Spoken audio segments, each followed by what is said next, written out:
Olá a todos, aqui é o Musco e você está ouvindo Savageando, um podcast sobre Savage Worlds.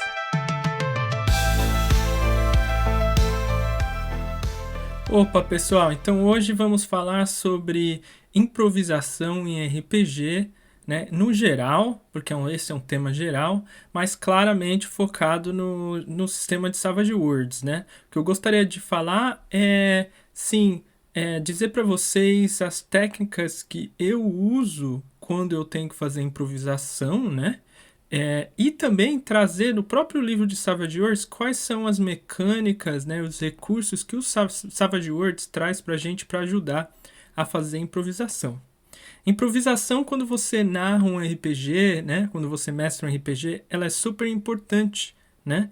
Por quê? A diferença de escrever uma história e jogar um RPG é que a gente vê a história se desenrolando ali com as rolagens de dados, com as ações dos nossos personagens e etc, né? Então a gente, de uma certa forma, a gente joga para saber qual é a história. Então imagine que se você não tiver que improvisar nada, então de uma certa forma aquela história já está toda pré-configurada, né? As decisões já foram tomadas de uma certa forma, ou você imagina uma história que está tudo tão assim on rails, né? Tão no trilho que os personagens não têm nem a capacidade de fazer uma decisão diferente que vai te surpreender. Esse jogo talvez não seja tão legal assim para os seus jogadores, né? Porque se tem uma coisa que a gente fala que é muito importante em RPG é dar para os jogadores aquela sensação de que as decisões dos jogadores estão influenciando a história. E se as decisões dos jogadores estão influenciando a história, você, como narrador, narradora, vai ter que improvisar. Bom, para começar essa conversa sobre improvisação, e de novo, né, que aplica para qualquer jogo que você está jogando, o Savage Worlds tem uma vantagem que é essa falta de balanceamento, né? Então, diferente, por exemplo, de um D&D, a gente não precisa criar um encontro, né, redondinho que vai criar um desafio para os nossos jogadores, mas que não vai ser um desafio que seja injusto, né? Em Savage Worlds a gente acaba colocando um desafio que faz sentido para a história e não precisa muito bem casar com as habilidades dos jogadores. Claro, é legal que o desafio tenha oportunidades para os seus jogadores utilizar as habilidades que eles mais gostam, claro, mas não é necessidade de criar um desafio assim, realmente pensando muito antes o nível dos seus personagens jogadores, quantos jogadores tem, etc. Essa é uma vantagem muito grande do Savage Worlds e ela linka diretamente com a capacidade da gente bolar coisas novas enquanto estiver jogando, porque não precisa realmente fazer aquele balanceamento. Então esse já é um ponto positivo, ele já é intrínseco do sistema e ele te ajuda bastante. Então talvez você já esteja improvisando muito mais em Savage Worlds do que em outros sistemas por causa dessas características do Savage Worlds, mas talvez você não tenha pensado sobre isso, né? Essa ideia de falta de balanceamento, eu acho que ela se linka com mais um ponto importante da improvisação, que é a criação de personagens não jogadores, criação de NPCs, tá? Por quê? É muito fácil e simples criar um NPC em Savage Worlds. Uma coisa importante de se dizer, tá? A criação de personagens em Savage Worlds não é a coisa mais simples que se tem, tá? Então, por exemplo, criar um personagem ali de nível 1 no D&D quinta edição é muito simples, está bem explicadinho no livro.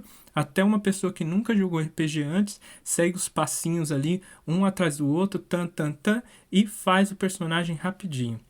Fazer um personagem Savage Worlds, especialmente para jogadores iniciantes, não é uma coisa muito simples. Portanto, você, narrador, narradora, não deve seguir este mesmos passos para criar seus NPCs, porque sinceramente vai ser um desperdício do seu tempo. Isso até o próprio livro vai falar, se você ir até o finalzinho do livro ali sobre dicas de narração, o próprio livro diz não gaste seu tempo para criar NPCs, né? Uma das coisas que a gente pode manter em mente aqui quando a gente cria NPCs para Savage Worlds é que eles não precisam usar as mesmas regras dos jogadores, né? E tendo isso em mente, também cria aí uma liberdade criativa para você fazer o NPC na hora que precisar, tá certo? Como é que você pode fazer esse NPC de improvisação, né? O sisteminha que eu uso é D4 se o personagem não sabe fazer aquilo direito, D6 se é mediano, né? D8 se é especialista, tá? E aí na distribuição de pontos de perícias, eu nem faço essa distribuição, tá certo? Eu penso no geral do personagem. Então, por exemplo, né? Estou aqui fazendo um soldado, tá? Eu vou falar, esse soldado ele é muito bom em atirar, ele vai ter D8. Ele sobrevive assim, se der uma faca na mão dele, ele vai ter D6. Ele tem um bom treinamento, então se for alguma coisa física que ele tenha que suportar ou usar, vai ser D8. Ele tem ali uma disciplina mental muito boa do treinamento dele. Então se acontecer alguma coisa que mexe na mente dele ali, que ele tenha que usar a mente, é D6. No entanto, ele é pavio curto. Então qualquer coisa social ali ele tem D4. Acabou. Esse é o meu NPC. Aí, na hora do jogo, eu vejo que eu vou precisar agir de forma passiva, né? Responder aos personagens. Por exemplo, se os personagens estiverem fazendo um teste, se for um provocar, tá baseado em mente. Já não falei que ele é pavio curto? D4 até D4 menos 2.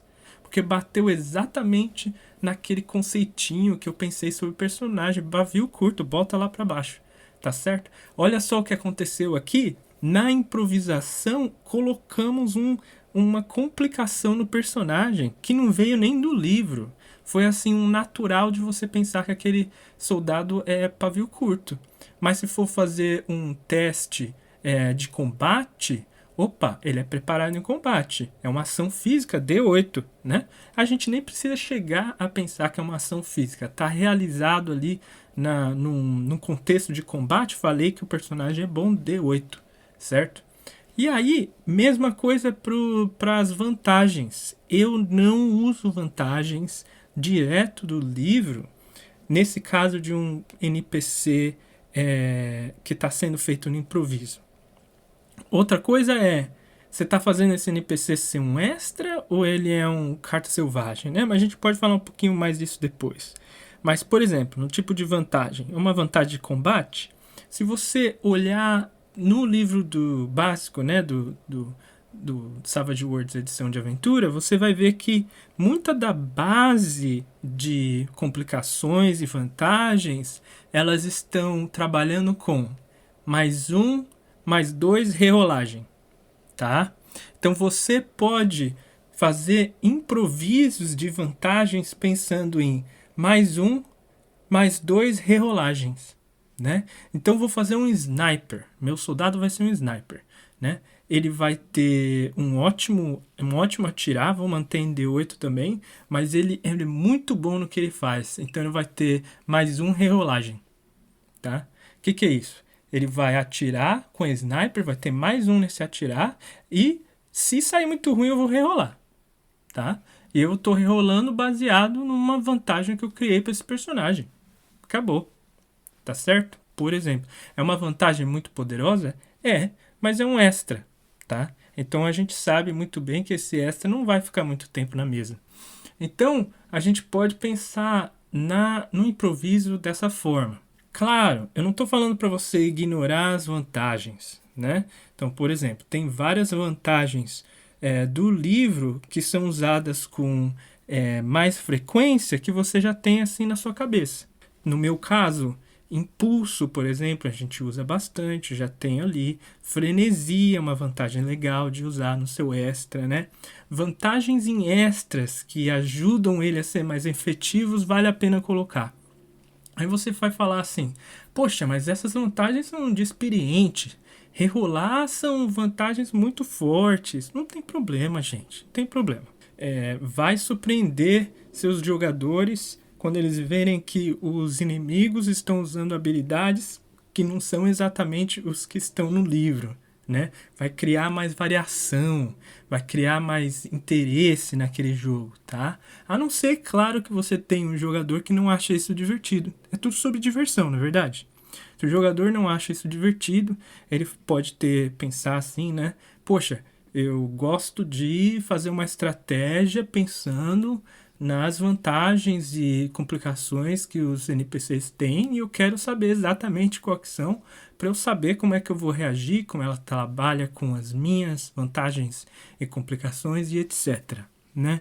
Poxa, se você estiver mestrando, narrando e seus jogadores forem pensar sobre o jogo nesse ponto de vista, aí realmente, né, cria aí mais um desafio para você, narrador, narradora, improvisar para esse grupo, né? Talvez esse grupo não seja de improvisação, se eles realmente quiserem que as regras estejam quadradinha e usando o livro direitinho, né?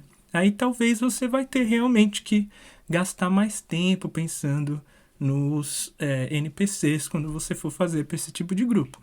Um outro motivo de fazer os NPCs dessa forma, e aí eu vou chegar no Carta Selvagem, que eu falei que ia conversar sobre, né?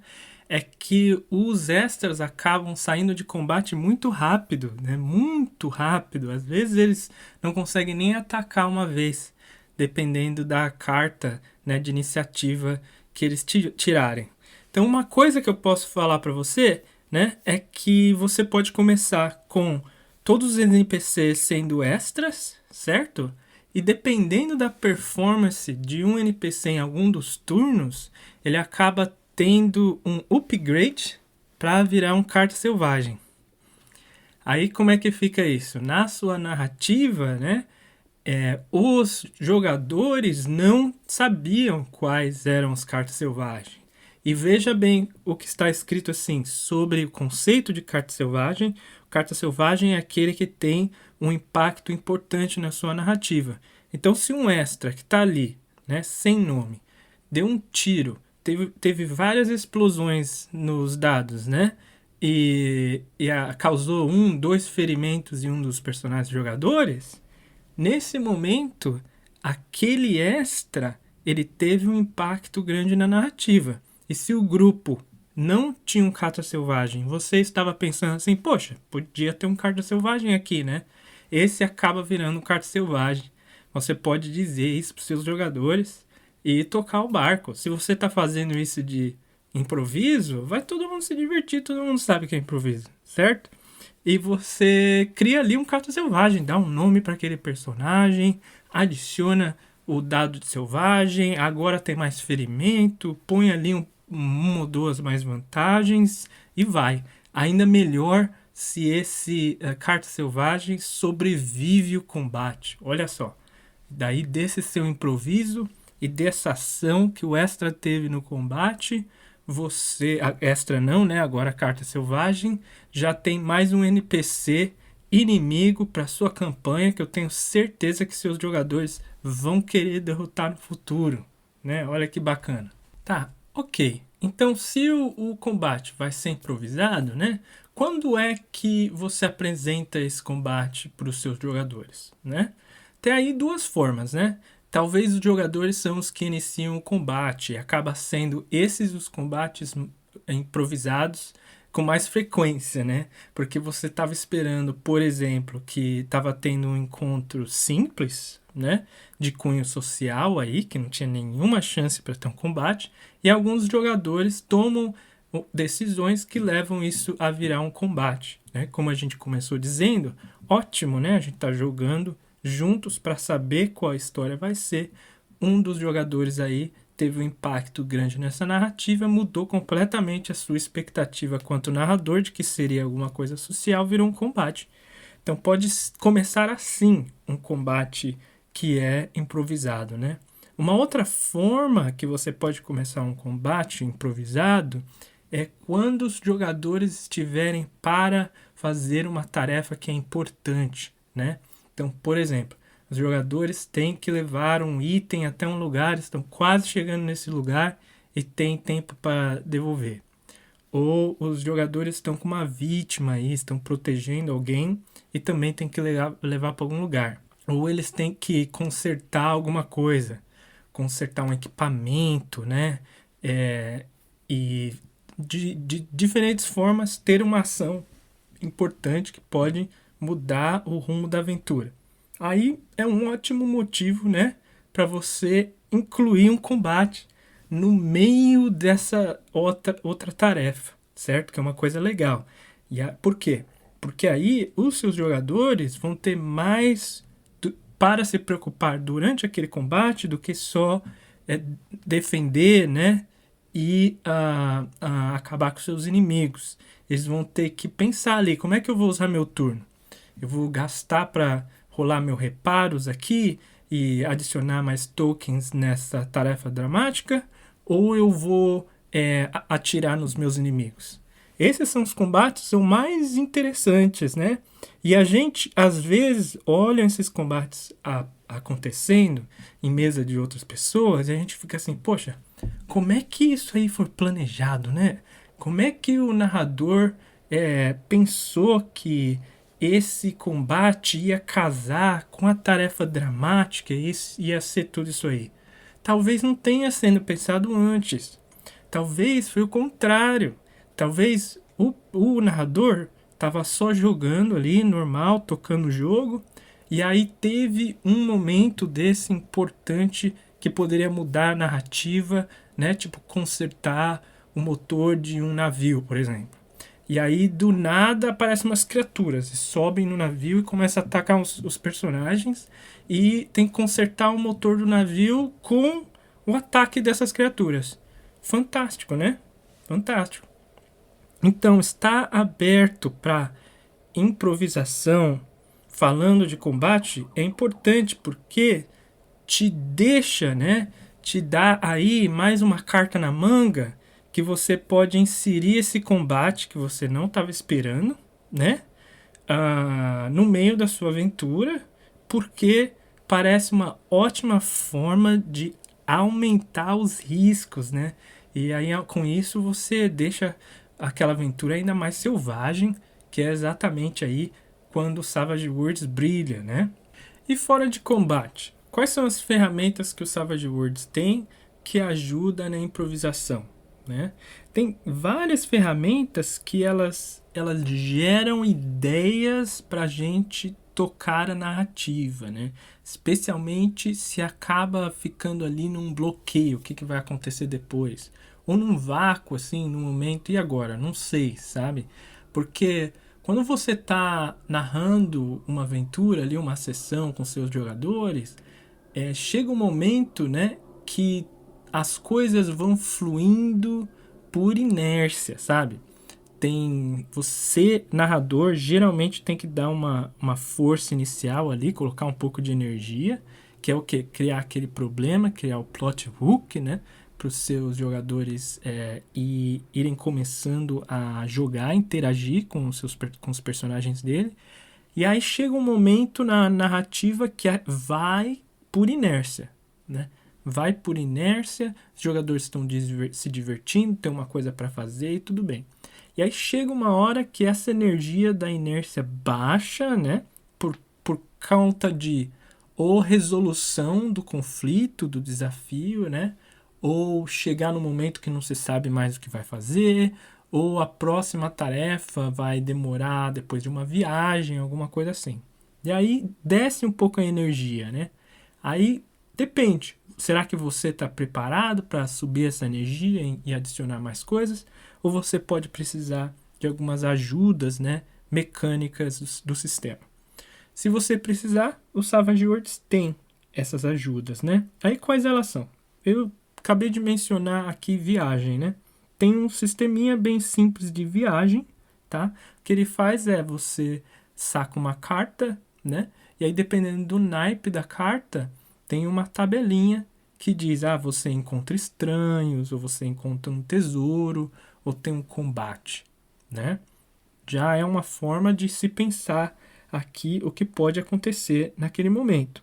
Uma outra forma que é legal de introduzir mais histórias nessa narrativa são os interlúdios.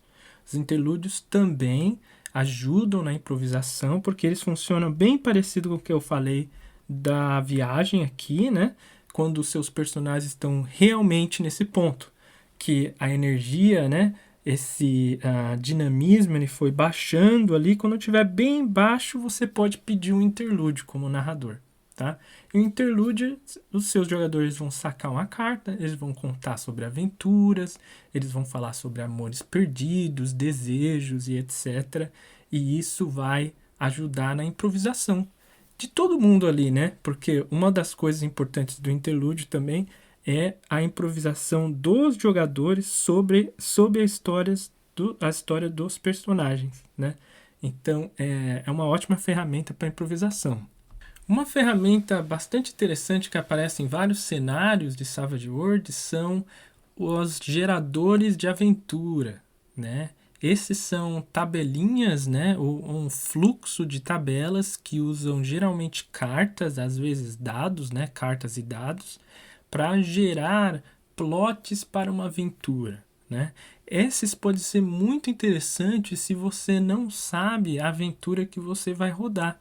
E aí você pode dizer assim, poxa, mas tem tanta, né, contos selvagens, que são uma página só, 2 páginas, é verdade. Para vários cenários aí traduzidos em português, tem vários contos selvagens, para muitos deles, né? Crystal Heart veio com um monte, Wise Guys veio com um monte, Lankhmar tem dezenas aí, tem muitos, né? Maioria dos cenários que vieram para Savage Worlds tem um número grande de contos selvagens, né? E eles ajudam sim para ser uma preparação baixa, né? Se você tiver um tempinho aí, preparação baixa, né? Mas eu vou dizer para você, se você já tiver uma certa familiaridade com o gerador de aventura para o seu cenário e realmente estiver preparando uma aventura ali no improviso, eles são mais eficientes do que um conto selvagem. Porque o conto selvagem é um pouquinho mais bem estruturado, né? Ele é um pouquinho mais nos trilhos, ele já tem ali as cenas que ele espera acontecer, né? Então você como narradora, é bom ler esses contos selvagens para saber ali quais são as cenas importantes, quais são os pontos que você precisa mostrar para os seus personagens, por final do conto selvagem fazer sentido e etc. E leva um tempinho, né? Mas no improviso, você pegar ali umas listas, né? Uns indicativos bem básicos do que a aventura tem que ser, ajuda bastante já para estruturar. E uma coisa que é legal dos roladores de aventura é que eles são feitos de uma forma que o tipo de aventura que vão aparecer suportam as narrativas que esperam se ter naquele cenário.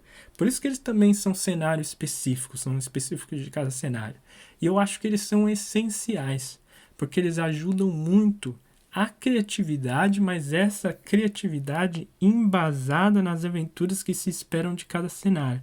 Bom, uma outra ferramenta interessante de improviso aqui apareceu no compêndio novo de fantasia, que são as regras de pausa, né?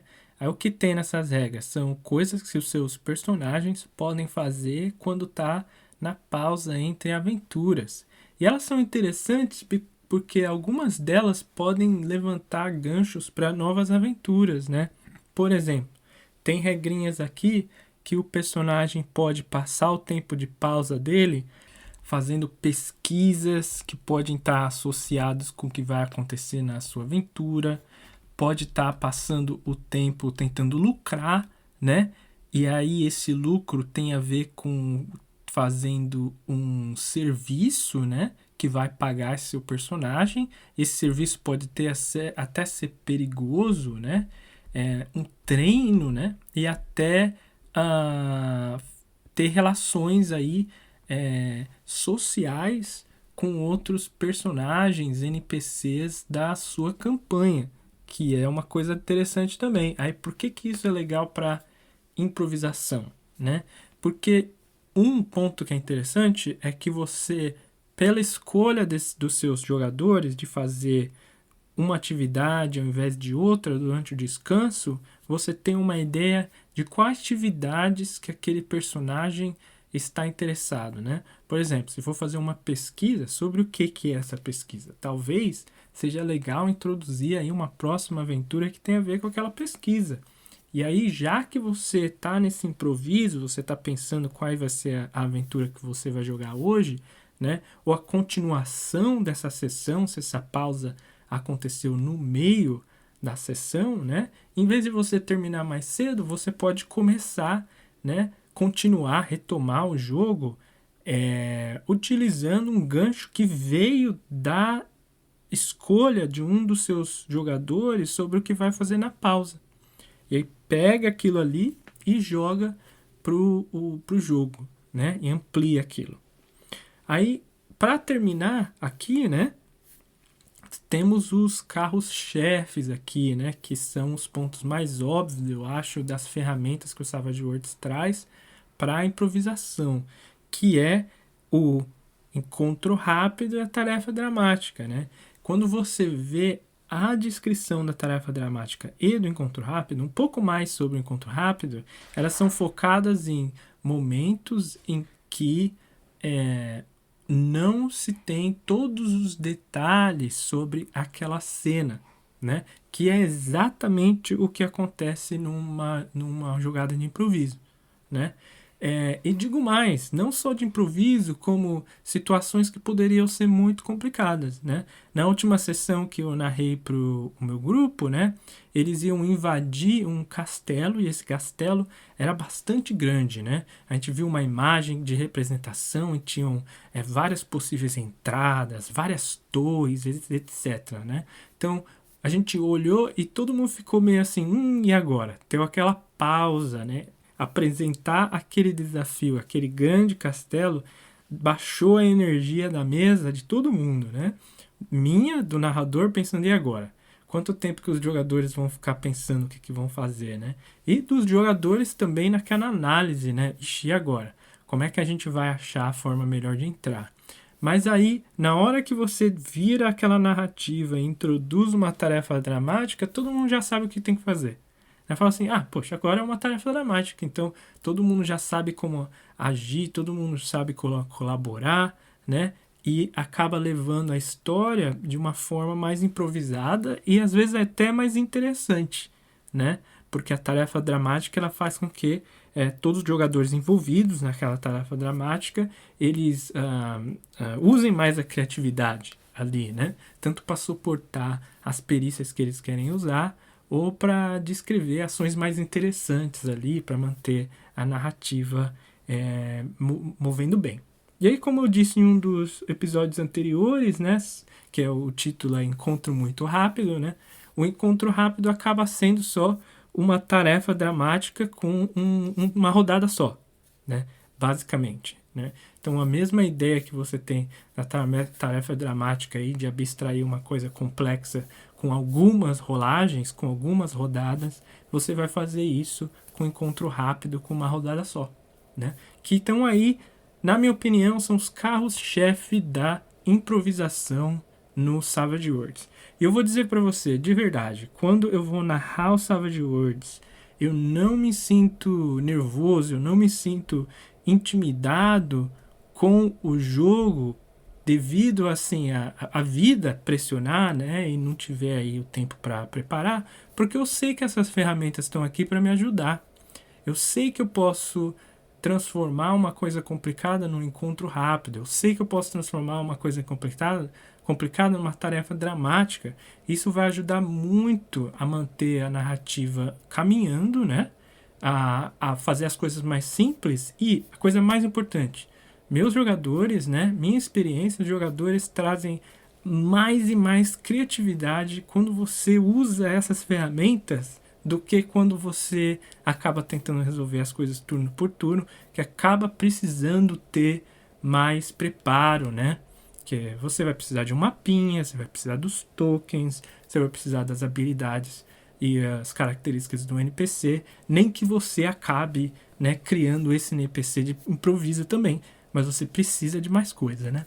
Então hoje era isso, eu queria trazer essa discussão de quais são as ferramentas, né, as perspectivas que o Savage Worlds, quanto o sistema tem para ajudar a gente a fazer um jogo mais no improviso, né? Para terminar aqui, um update sobre o que está rolando em Savage Worlds, né? O financiamento coletivo do Arte da Guerra ainda está rolando aqui no Meeple Starter. Estamos com 131% de financiamento, né? E ainda tem mais 21 dias que está aberto para ser financiado, tá? Então, dá uma olhada. Acabou de sair também um artigo bem legal no site da Odyssey Publicações que fala mais sobre o cenário, né? Novidades sobre o cenário, que é interessante. Eu vou colocar um link sobre isso aqui também, né? Nesse episódio. E finalmente está rolando um financiamento na gringa aqui de um material em inglês de uma ficção científica chamada Han Cluster. É uma coisa que parece bem interessante, é um futuro otimista, então não é aí um cyberpunk, não é um Star Wars. Ele é um pouquinho mais próximo do que seria um Star Trek. E eu já vi um pouco do conteúdo e parece ser muito, muito interessante. Eu estou muito interessado nesse material. Já está financiado também. Tem uma opção só de PDF que é interessante para a gente, né? Que não tem que lidar com a entrega dos livros físicos. Eu vou deixar o link aqui também para quem estiver interessado. Então, por hoje é só. Agradeço sua paciência aí de escutar esse episódio até o fim e até a próxima.